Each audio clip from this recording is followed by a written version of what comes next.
আব্বাস ইবনে Firnas ছিলেন ইসলামের স্বর্ণযুগের একজন প্রখ্যাত আন্দালুসীয় বর্তমান স্পেনীয় বিজ্ঞানী, প্রকৌশলী, চিকিৎসক এবং উদ্ভাবক।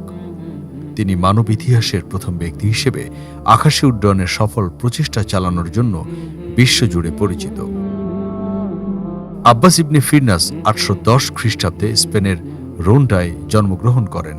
তার পুরো নাম আব্বাস আবু আল কাসিম ইবনে ফিরনাস ইবনে ইরদাস আল তাকুরিনি।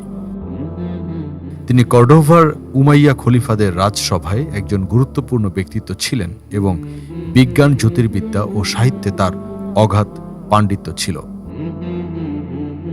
852 খ্রিস্টাব্দে আব্বাস ইবনে ফিরনাস ইতিহাসের প্রথম বৈজ্ঞানিক উড্ডয়ন প্রচেষ্টা করেন। প্রথমে তিনি নিজেকে পালকে আবৃত করেন। এরপর তিনি কাঠ ও কাপড় দিয়ে তৈরি ডানা পরে একটি উঁচু স্থান থেকে লাফ দেন। তিনি কয়েক সেকেন্ডের জন্য হলেও বাতাসে ভেসে যেতে সক্ষম হন, যা মানব উড্ডয়নের ইতিহাসে এক যুগান্তকারী ঘটনা। তবে অবতরণের সময় তিনি আহতও হন।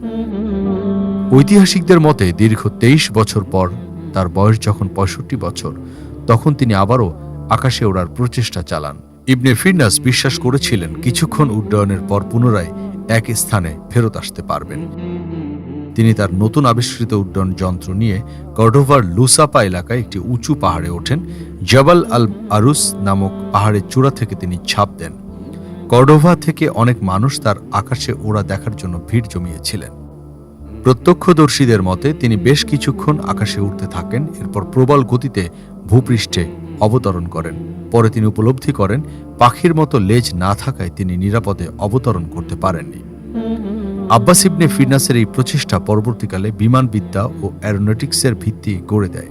তার এই গবেষণার ফলে বিজ্ঞানীরা অর্নিথপ্টার, পাখির মতো ডানা ঝাপটে আকাশে ভেসে থাকার একটি প্রযুক্তি তৈরির পথ খুঁজে পেয়েছিলেন।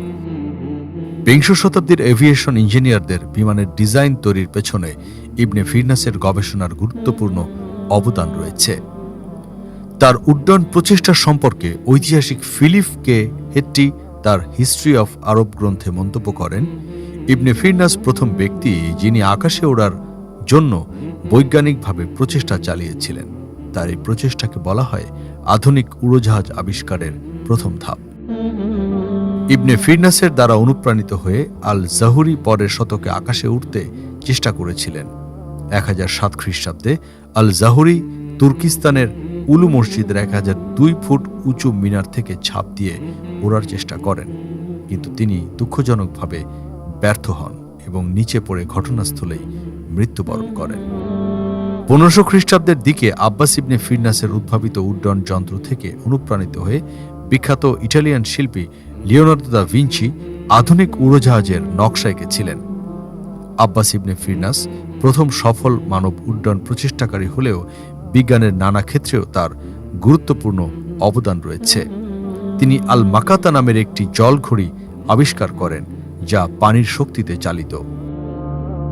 কাঁচ তৈরিতে তিনি স্ফটিক ও বালির ব্যবহার নিয়ে গবেষণা করেন এবং লেন্স উদ্ভাবন করেন, যা পরবর্তীতে চশমার কাঁচ তৈরিতে সহায়ক হয়। জ্যোতির্বিজ্ঞানের প্রতি আগ্রহ থেকে তিনি একটি যান্ত্রিক সৌরজগতের মডেল তৈরি করেন, যেখানে গ্রহ উপগ্রহগুলো স্বয়ংক্রিয়ভাবে ঘুরত। তিনি পাথরের স্ফটিক কাটার নতুন পদ্ধতি আবিষ্কার করেন, ফলে স্পেনকে আর মিশরের উপর নির্ভর করতে হয়নি। নিজের বাড়িতে তিনি নক্ষত্র, মেঘ, বজ্র ও আলোকপাত পর্যবেক্ষণের জন্য একটি যান্ত্রিক গবেষণাগারও তৈরি করেন। তিনি কর্ডোভার সঙ্গীত বিদ্যালয়ের শিক্ষক ছিলেন এবং বিজ্ঞানের বিভিন্ন বিষয়ে কাজ করেন। তার সম্মানে স্পেনে ইবনে ফিরনাস সেতু, চাঁদের একটি গহ্বর এবং ইরাকে একটি ভাস্কর্য রয়েছে। ধারণা করা হয় তিনি 890 থেকে 895 খ্রিস্টাব্দের মধ্যে মৃত্যুবরণ করেন।